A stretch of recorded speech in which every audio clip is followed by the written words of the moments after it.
নায়িকা মারা যাবে কি বাইরে থেকে, এটা তো সিনেমা হলে যায় দেখবেন। এখনই যদি নায়িকাকে মাইরা ফেলেন সবার সামনে, কেমনে হবে বলেন ভাই? Rose is a symbol, and particularly আমরা সবাই জানি যে রেড রোজের মিনিং কি। বা শাকিব খান যে সব সিনেমা একদম 100% মানে ব্লকবাস্টার ছিল তা কিন্তু না। আশা এবং আবার দোয়া থাকবে যে বরবাদ কেউ যেন ছাড়িয়ে যায় রাক্ষস।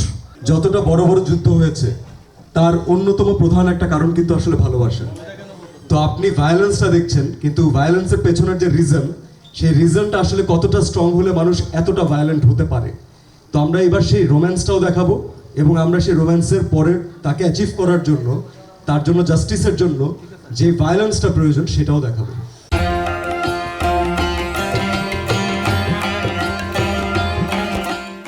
Rose is a symbol, and particularly আমরা সবাই জানি যে রেড রোজের মিনিং কি।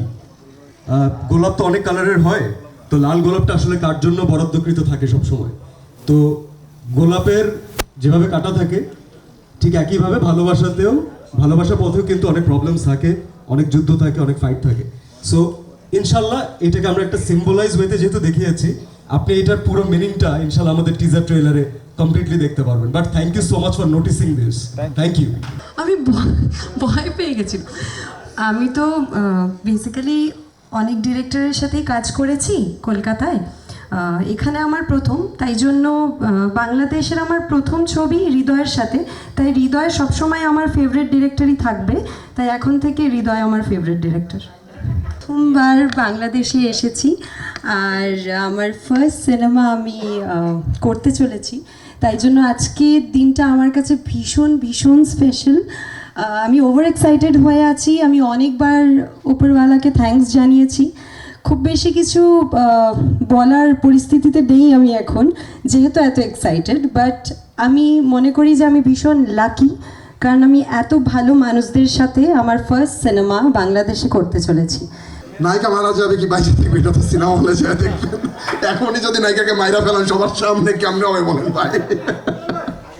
ভায়োলেন্স যেহেতু বরবাদ দেখছেন, আমার ভায়োলেন্সের একটা সিগনেচার পাইছেন। আমার মনে হয় এটা একটা আলাদা একটা সিগনেচার ছিল, আমার নিজস্ব একটা স্টাইল ছিল।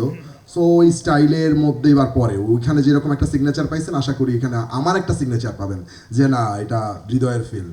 তা আমি নতুন রাক্ষস ছবির জন্য আমার বেস্ট উইশেস, আপনারাও দোয়া করবেন, প্লাস আপনারা প্যাট্রোনাইজ করবেন, বিকজ আপনাদের লেখা, আপনাদের ব্যাকিং আমাদের দরকার আছে। আমরা হয়তো অনেক কিছু বানাই, এটা পাবলিকের কাছে যাওয়া পর্যন্ত আপনাদের অনুপ্রেরণা দরকার, আপনাদের এফোর্ট দরকার।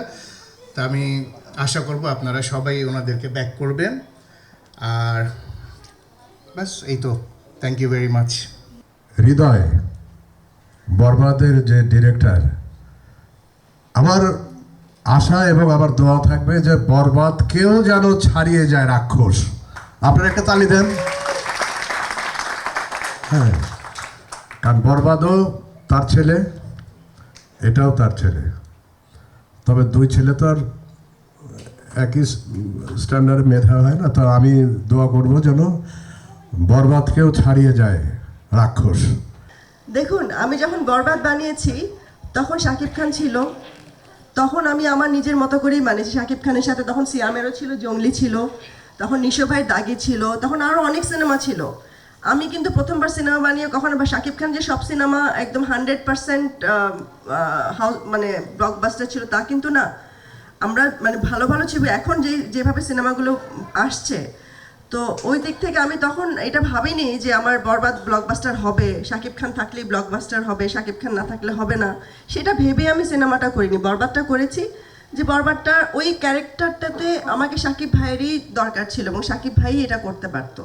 তো এখন যেটা করছি সেটাতে আমার কাছে মনে হচ্ছে যে না, এটার জন্য সিয়াম ঠিক আছে, এটা সিয়ামই করতে পারবে, এটা পুল অফ করতে পারবে। তো এই যে মানে বরবাদ করার পর ওই সব এত কম্পিটিশন, আমি কিন্তু কখনো কম্পিটিশন মনে করে বরবাদ বানাইনি যে আমার সাথে আর কি আসছে, কি হবে, আমি কি মানে মানে এই পুরো প্রবলেমটা থেকে কি বের হয়ে আসতে পারবো কি না, আমি কি টাকাটার লোক নিয়ে কিন্তু টাকাটা বের করে নিয়ে আসতে পারবো, এটা আমার কখনোই টেনশন ছিল না। আর এখনো আমি রাক্ষস বানাচ্ছি, আমি আসলে কারোর সাথে কম্পিটই করছি না, আমি তখনও কম্পিট করিনি, আমি আজও কম্পিট করি না।